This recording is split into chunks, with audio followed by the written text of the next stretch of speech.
Russia અને Ukraine વચ્ચે ચાલી રહેલ યુદ્ધ હવે તેની સરહદો સુધી મર્યાદિત નથી। આ સંઘર્ષ સમુદ્ર, રાજદ્વારી અને વૈશ્વિક રાજકારણ સુધી વિસ્તર્યો છે। નવીનતમ ઘટનાક્રમમાં યુક્રેને રશિયાના શેડો ફ્લીટના તેલ ટેન્કર પર ડ્રોનથી હુમલો કર્યો હતો। આ હુમલો ભૂમધ્ય સમુદ્રમાં લિબિયાના દરિયાકાંઠે થયો હતો, જે યુક્રેનની સરહદથી આશરે 2000 કિલોમીટર દૂર છે। રશિયાના સંપૂર્ણપણે આક્રમણ બાદ આ પ્રદેશમાં આ પ્રકારનો પહેલો હુમલો હોવાનું માનવામાં આવે છે।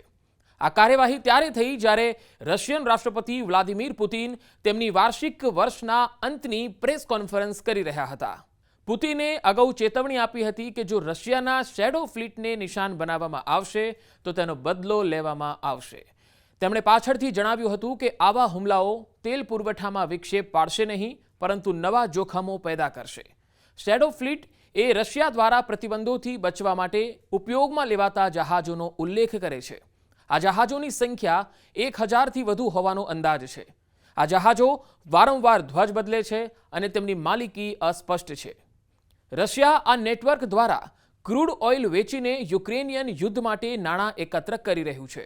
યુક્રેન અગાઉ કાળા સમુદ્રમાં આવા જહાજોને નિશાન બનાવી ચૂક્યું છે। યુક્રેનની સુરક્ષા સેવા એસબીયુના એક સૂત્રએ આ હુમલાને અભૂતપૂર્વ ખાસ કામગીરી ગણાવી હતી। જો કે ડ્રોન કેવી રીતે અને ક્યાં છોડવામાં આવ્યું તે અંગે કોઈ વિગતો આપવામાં આવી નથી।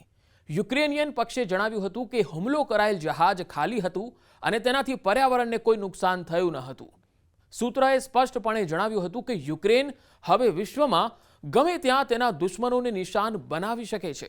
આ દરમિયાન યુક્રેનના રાષ્ટ્રપતિ વ્લાદિમીર ઝેલેન્સ્કીએ પોલેન્ડ અંગે એક મોટું નિવેદન આપ્યું છે। તેમણે ચેતવણી આપી હતી કે જો યુક્રેન હારી જાય છે તો પોલેન્ડ રશિયાનું આગામી લક્ષ્ય બની શકે છે। પોલેન્ડના રાષ્ટ્રપતિ કેરોલ નોરોકી સાથે સંયુક્ત પત્રકાર પરિષદમાં ઝેલેન્સ્કીએ કહ્યું કે યુક્રેન અને પોલેન્ડ સાથે ઊભા રહેવું જોઈએ। તેમણે ડ્રોન સુરક્ષા અને બાલ્ટિક સમુદ્રની દેખરેખ પર પોલેન્ડને સહયોગની ઓફર પણ કરી હતી। ઝેલેન્સ્કીની મુલાકાતને પણ મહત્વપૂર્ણ માનવામાં આવે છે, કારણ કે પોલેન્ડમાં ભવિષ્યમાં સત્તા પરિવર્તનની અટકળો ચાલી રહી છે। વર્તમાન વડાપ્રધાન ડોનાલ્ડ ટસ્ક યુક્રેનના મજબૂત સમર્થક છે, પરંતુ આગામી વર્ષોમાં રાજકીય સંતુલન બદલાઈ શકે છે। બીજી તરફ અમેરિકાએ રશિયા સામે એક અલગ મોરચો ખોલ્યો છે। વિદેશ સચિવ માર્કો રૂબિયોએ જણાવ્યું હતું કે અમેરિકા વેનેઝુએલા પર રશિયા સાથે તણાવ વધવાની ચિંતા કરતું નથી। તેમણે નોંધ્યું હતું કે રશિયા પહેલેથી જ યુક્રેનમાં ફસાયેલું છે। તાજેતરના મહિનાઓમાં અમેરિકાએ કેરેબિયનમાં જહાજો સામે કાર્યવાહી કરી છે અને વેનેઝુએલાના તેલ વેપાર પર પોતાની પકડ મજબૂત કરી રહ્યું છે। આ બધા વચ્ચે યુક્રેન પણ શાંતિ વાટાઘાટો માટે તૈયારી કરી રહ્યું છે। યુક્રેનના રાષ્ટ્રીય સુરક્ષા પરિષદના સચિવ રુસ્ટેમ ઉમેરોવના નેતૃત્વમાં એક પ્રતિનિધિ મંડળે યુએસ અને યુરોપિયન અધિકારીઓ સાથે વાતચીત કરી છે।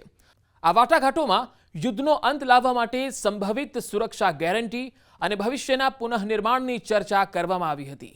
રશિયા હજુ પણ સમગ્ર ડોનબાસ ક્ષેત્ર પર દાવો કરે છે, ત્યારે યુક્રેન પર કેટલાક પ્રાદેશિક સમાધાનો કરવા માટે દબાણ પણ વધારી રહ્યું છે।